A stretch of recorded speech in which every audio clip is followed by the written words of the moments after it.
खबर शामिल करते हैं। अंजुमन आराइयां सिंध पाकिस्तान और आराई वेलफेयर खिदमत के मारिटाउन की जानिब से 13 फरवरी बरोज जुमेरात 37वां free eye camp scholar public school sector 9D Arain Mohalla Baldia town Karachi में मुनक्कद हुआ, जिसमें हशवानी अस्पताल के डॉक्टर्स और स्टाफ ने हस्ब साबिक अपनी खिदमत सर अंजाम दी। कैंप के मेज़बान खसूसी आमिर साहब, सर शहबाज आराई, महर जमेद अब्बास आराई, आई कैंप में आराई वेलफेयर एसोसिएशन और अंजुमन आराइयां सिंध जिला के मारी के अहदेदारान ने शिरकत की, जिनमें general secretary Rizwan Shahid Arain, Muhammad Sahel Arain, finance secretary Haji Aslam Arain, doctor Abad Hussain Arain, Abdul Salam Arain, Mian Naeem Arain, joint secretary Chaudhry Parvez Arain, transporter Mian Ashraf Arain, मारूफ businessman Muhammad Shabbir Arain, doctor Javed Arain, Iftikhar Ahmad Arain, deputy general secretary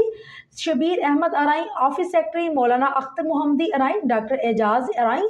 खास खेली बरादरी के सदर वसीम खास खेली ने शिरकत की। इस मौका पर वाइटलिटी वालों ने भी खूब दुआएं हासिल करने का मौका हाथ से न जाने दिया। वाइटलिटी वालों ने गरम गरम चाय पिलाकर ढेरों दुआएं हासिल की। फ्री आई कैंप में 500 से ज्यादा मरीजों का चेकअप किया गया और उन्हें फ्री मेडिसिन दी गई और 180 अफराद को फ्री चश्मे भी दिए गए, जबकि 35 से ज्यादा मरीजों को ऑपरेशन के लिए 15 फरवरी बरोज हफ्ता सुबह 10 बजे हॉस्पिटल लाने की जिम्मेदारी सर शहबाज आराई ने ली। स्कॉलर पब्लिक स्कूल के ऑनर सर आमिर साहिब और उनकी पूरी टीम ने बहुत शुक्रिया अदा किया। वाइटल चाय वालों का, हशवानी अस्पताल वालों का और बिलखसूस अंजुमन आराइयां सिंध पाकिस्तान के सोशल सेक्रेटरी रिजवान शाहिद आराई के लिए पुरनूर दुआ भी फरमाई।